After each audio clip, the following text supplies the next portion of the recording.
To my channel. আজ আমরা instant idli বানাবো। চলো দেখে নিই কী কী লাগবে। এটা হচ্ছে নর্মাল চাল, যেটা আমরা রোজকার খাবারে কিংবা ভাত খাই সেই চাল। আর এর সঙ্গে ডাল, মানে এটা পিউলির ডাল, এর সঙ্গে সারা রাত ভিজিয়ে রেখেছি। আজ এটা মিক্সচার গ্রাইন্ড করব। এটা হচ্ছে সিদ্ধ আলু, একটা সিদ্ধ আলু। এটা কুচো করে পেঁয়াজ কেটেছি।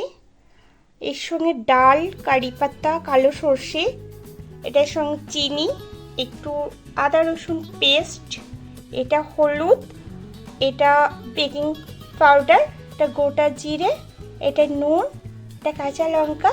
চলো কিভাবে তৈরি করতে হয় আমরা একটু দেখে নিই। চলো, মিক্সচার গ্রাইন্ড নেওয়া হয়েছে। দেখো, চাল আর ডাল একসঙ্গে এর সঙ্গে মিশে মিক্সচারে পিষবো। অল্প জল দেবো যাতে ব্যাটারটা খুব পাতলা নেওয়া হয়ে যায়, খুব ঘন বা না থাকে। চলো এটা পিষে নিই। চলো, ব্যাটারটা রেডি।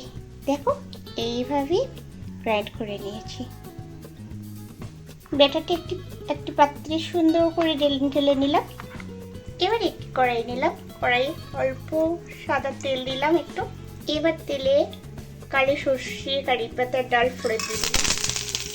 এবার ব্যাটারটার মধ্যে সব ঢেলে দিলাম। এটা মাখিয়ে নিলাম। এটা এর সঙ্গে একটু নুন, সামান্য চিনি।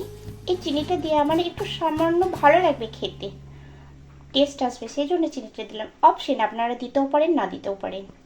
এক চামচ, সামান্য এক চিমটি হচ্ছে বেকিং পাউডার। এবার এটা মাখিয়ে দিলাম ভালো করে। মাখা হয়ে গেলে 5 মিনিট রেখে দেবো এটা। তারপরে এদিকে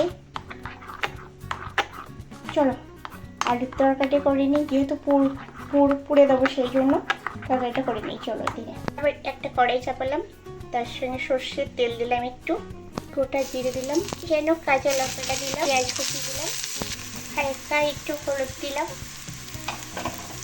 আদা সামান্য একটু দিলাম, একটু লবণ দিলাম। এবার আলুটা ঢেলে দিলাম। এবার আলুর পুরটা রেডি। এবার 5 মিনিট পর ব্যাটার তৈরি। ছোট ছোট বাটি নিয়েছি, দেখো এর বাটির নিচে সামান্য একটু ঘি দিয়ে, সামান্য টেস্ট ভালো লাগে ঘির তলায় দিয়ে, যেহেতু ইডলিটা দিলে তো উঠবে না, সেহেতু নিচে একটু ঘি দিয়ে দেবো। প্রত্যেকটা বাটিতে একটু করে ঘি দিয়ে দেবো।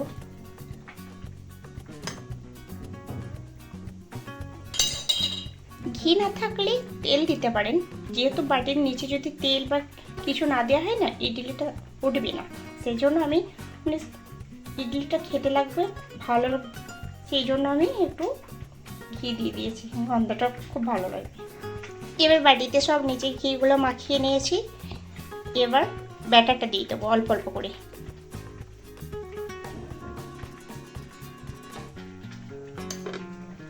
সব বাটিতে ব্যাটারগুলো দেওয়া হয়েছে। এবার এই যে আলু করেছি সেটা একটা করে দিয়ে দেবো।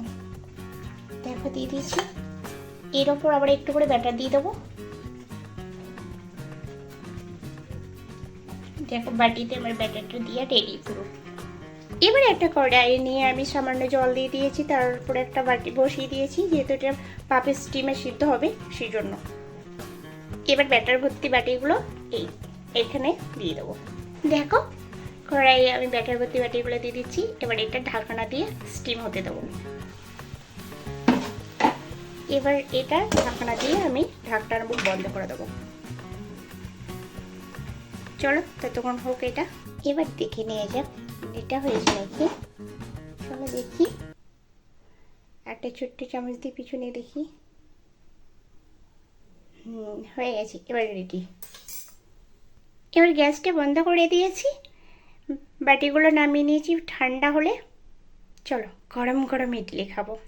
এবার ইডলিগুলো তুলে নেবো। দেখো হয়ে গেছে, প্রায় ঠান্ডা হয়ে গেছে। এবার বাটি থেকে তুলে নেবো। এই দেখো তুলে নিয়ে নিলাম এটা। দেখো দেখো পুরো রেডি হয়ে গেছে আমার খাওয়ার জন্যে। চলো এসে সবাই মিলে আসো, খেয়ে নিই। দেখো কি সুন্দর হয়েছে, দেখো ভিতরটা, আর খুব সফট হয়েছে। দেখো ভীষণ খেতে খুব টেস্টি। তোমরা এইভাবে বানিয়ে আমাকে একটু কমেন্ট করে জানিও কেমন হয়েছে। Thank you.